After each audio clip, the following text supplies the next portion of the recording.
Assalamualaikum warahmatullahi wabarakatuh.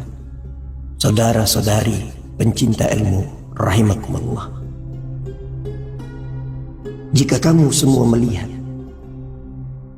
panji-panji hitam datang dari arah Khurasan,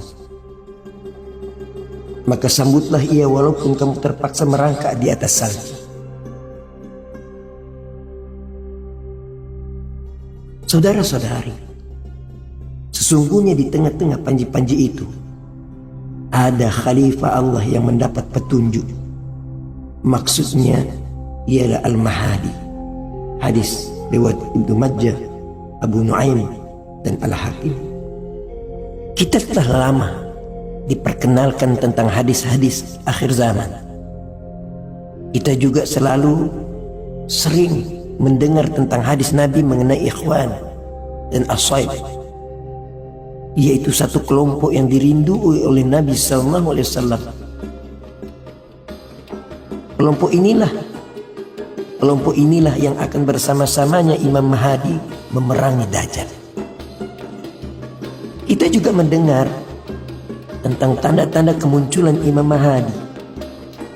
Maka tanda yang paling besar bahwa Imam Mahdi telah muncul ialah apabila seseorang putra daripada Bani Tamim menyerahkan Royatus Sauda, yaitu panji-panji hitam kepadanya. Panji-panji hitam inilah tanda pengesahan apakah seorang itu putra Bani Tamim, yaitu yang menyerahkan, dan seorang lagi Imam Mahdi yang menerima serahan. Dan ini merupakan tanda bermulanya arena Imam Mahdi yang kita nanti-nantikan.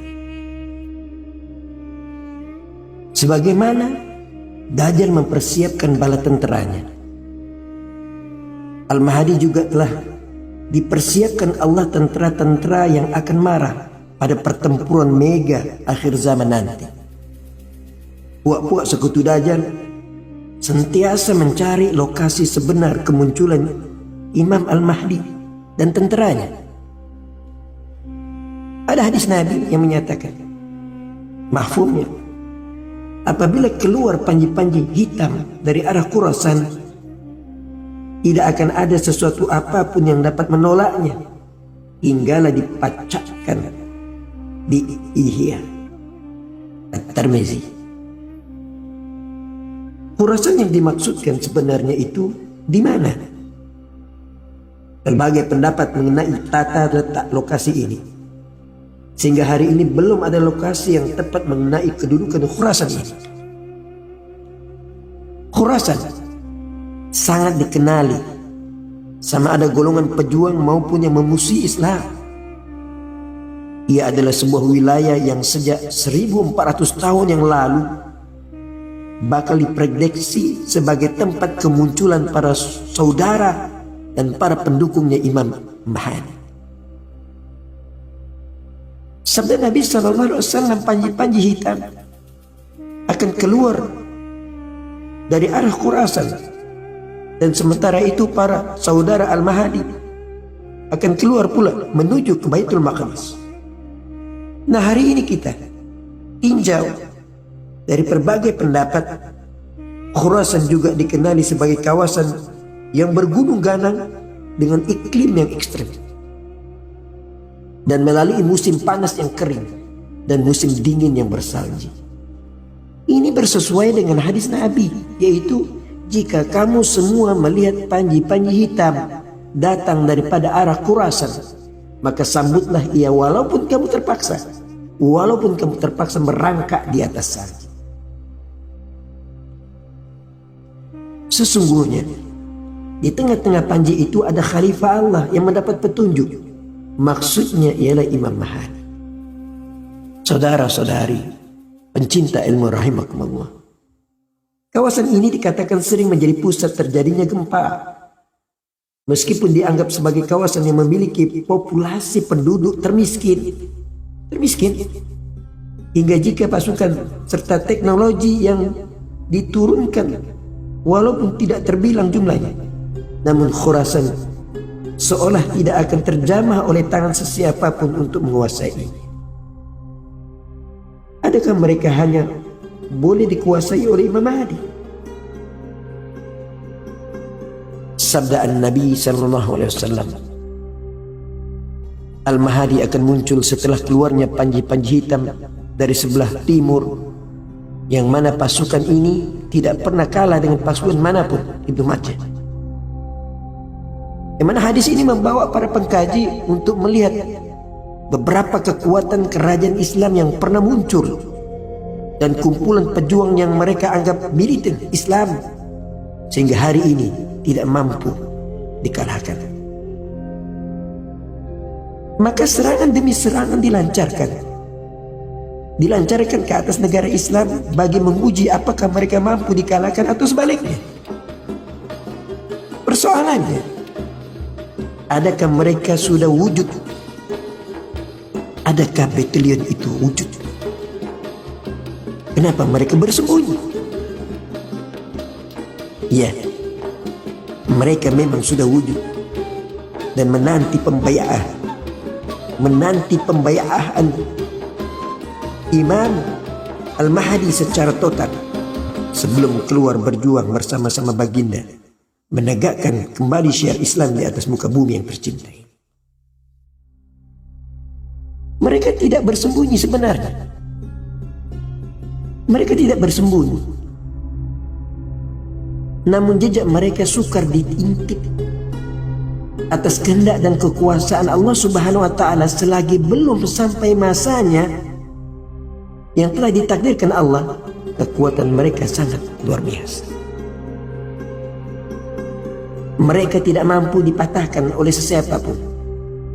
Mereka adalah di kalangan orang-orang yang beriman, yang hidup di era kebangkitan Dajjal, dihambur dengan kemewahan dunia, namun mengasingkan diri daripada termakan akan hela iblis dan pengikutnya. Apakah mereka telah dilatih?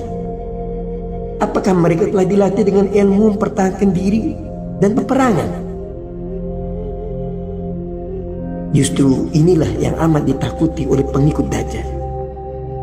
Segala usaha dilakukan dengan pelbagai teknologi yang canggih, namun bayang-bayang mereka ini langsung tidak dapat dikesan. Jika ditanya kepada ulama mutakhir, golongan ini sentiasa dilatih dengan ilmu penyucian hati dan seni peperangan yang luar biasa. Lokasi sekolah tarbiyah para tentara Al-Imam Mahdi ini dirahasiakan dan ia amat sukar untuk diketahui, terutama bentuk agenda yang sedang dijalankan.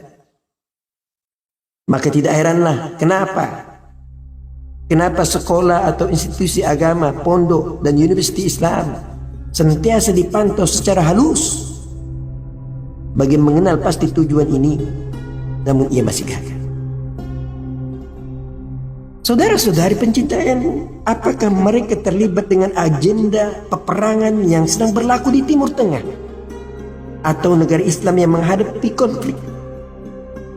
Ya, namun penzahiran secara jelas dan nyata akan identitas sebenar mereka dirahasiakan dengan penyamaran bredik-bredik palsu yang pelbagai. Walaupun ramai yang memegang panji-panji hitam, pada hakikatnya tentara yang sebenar masih berselindung, hingga kan hanya sebagian kecil yang menyertai mereka. Karena seruan sebenar adalah ketika kebangkitan Al-Mahdi. Mereka pengikut Dajjal sangat yakin bahwa mereka sedang diperhatikan oleh golongan tentara Al-Mahdi ini. Justru kebimbangan, ketakutan memuncak dizahirkan dengan ancaman pelbagai serangan termasuk persenjataan dan penyakit.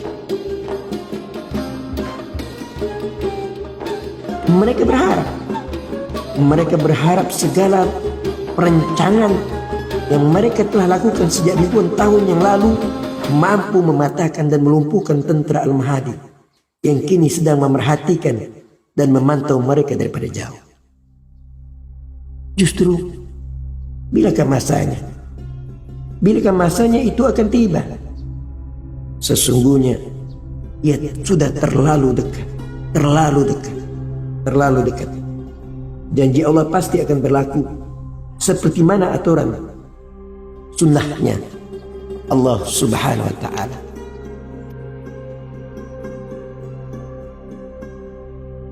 Saudara-saudari pencinta ilmu rahimakumullah, di tangan kita hancur kasih sayang dan ukhwah.